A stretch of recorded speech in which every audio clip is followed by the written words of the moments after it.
नमस्कार दोस्तों, मैं हूँ डॉक्टर ललिता। आज हम राज्य, उसकी परिभाषा और उसके तत्वों के विषय में जानकारी प्राप्त करेंगे।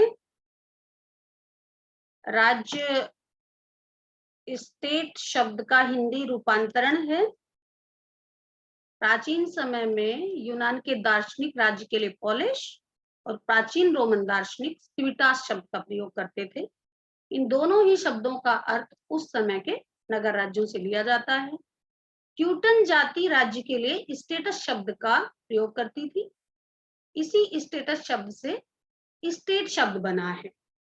राज्य के अर्थ में स्टेट शब्द का प्रयोग सबसे पहले इटली के महान विचारक मैकियावेली ने अपनी पुस्तक द प्रिंस में किया है, जो कि 1514 में प्रकाशित हुई थी। अगर राज्य का अर्थ देखें तो राज्य शब्द से आशय मनुष्य के उस समुदाय से है जो एक निश्चित भूभाग पर रहता है, जिसकी एक संगठित सरकार है और जो अपने आप में प्रभुत्व संपन्न और किसी भी नियंत्रण से मुक्त है। राज्य की परिभाषाएं।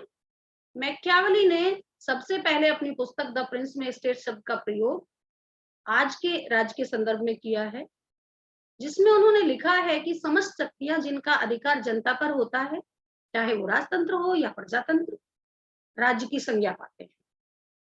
इस दृष्टि से राज्य का अर्थ एक श्रेष्ठ व प्रभुत्व संपन्न संस्था से है। राज्य संबंधी विभिन्न विचारधाराएं भी हैं जिनके आधार पर हम राज्य की व्याख्या कर सकते हैं। तो जो व्यक्तिवादी हैं वो राज्य को आवश्यक बुराई मानते हैं। व्यक्तिवादी विचारक स्पेंसर के शब्दों में राज्य अनैतिकता का शिशु है। आदर्शवादी विचारक बोसांके के अनुसार राज्य एक नैतिक विचार का मूर्त रूप है।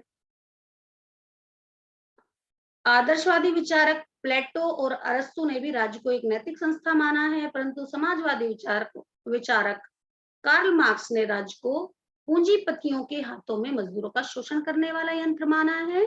कार्ल मार्क्स के शब्दों में राज्य एक ऐसी मशीन मात्र है जिसके द्वारा एक वर्ग दूसरे वर्ग का शोषण करता है।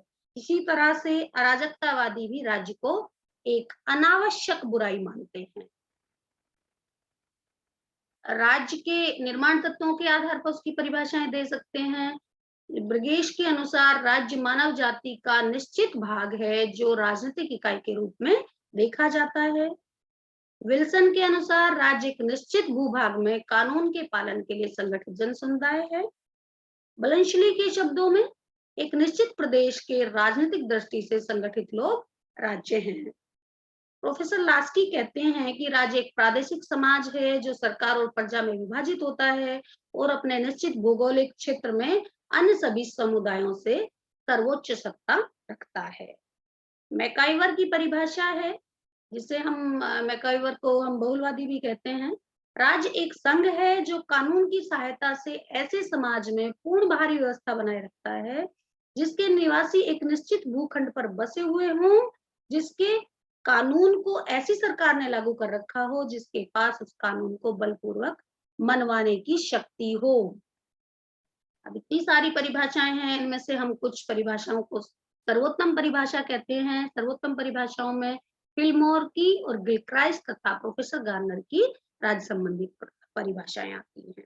गिलक्राइस्ट के अनुसार राज्य उसे कहते हैं जहां लोग एक निश्चित प्रदेश में एक सरकार के अधीन संगठित होते हैं।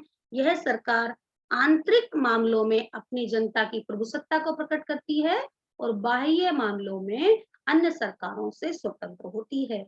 फिल्मोर के अनुसार राज्य लोगों का वह समूह है जिसके समान अधिकार हों, जो सामान्य कानूनों, आदतों और रीति रिवाजों द्वारा एक राजनीतिक सूत्र में बंधे हों, जो एक संगठित सरकार के द्वारा स्वतंत्र प्रभुसत्ता का उपयोग कर रहे हों, जिनका नियंत्रण अपनी सीमाओं के भीतर के सभी व्यक्तियों और वस्तुओं पर हो, जो युद्ध छेड़ने और शांति स्थापित करने तथा विश्व के सभी समुदायों से सब प्रकार के अंतर्राष्ट्रीय संबंध स्थापित करने में समर्थ हों।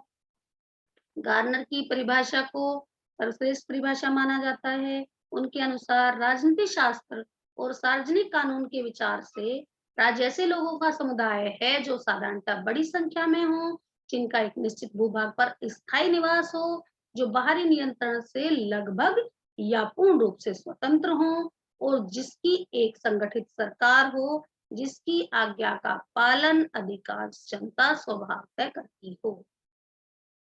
अब राज्य के निर्माण के लिए इन परिभाषाओं के आधार पर कहा जा सकता है कि 4 तत्व होते हैं।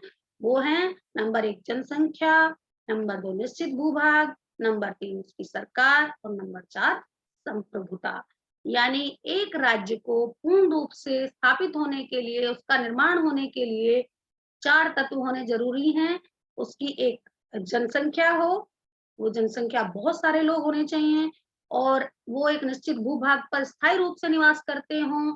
तीसरा, उनका एक संगठित रूप से जब वो जनसंख्या राजनीतिक रूप से संगठित होगी तो उनकी एक सरकार भी होनी चाहिए, सरकार बनेगी तो सरकार होनी चाहिए और वह सरकार बाहरी रूप से और आंतरिक रूप से संप्रभुता संपन्न यानी सर्वश्रेष्ठ शक्ति से संपन्न होनी चाहिए और किसी भी बाहरी या आंतरिक नियंत्रण से मुक्त होनी चाहिए। तो ये हमने पढ़ा राज्य, उसकी परिभाषाएं और उसके निर्माण के तत्व। आपने मुझे सुना, इसके लिए बहुत बहुत धन्यवाद।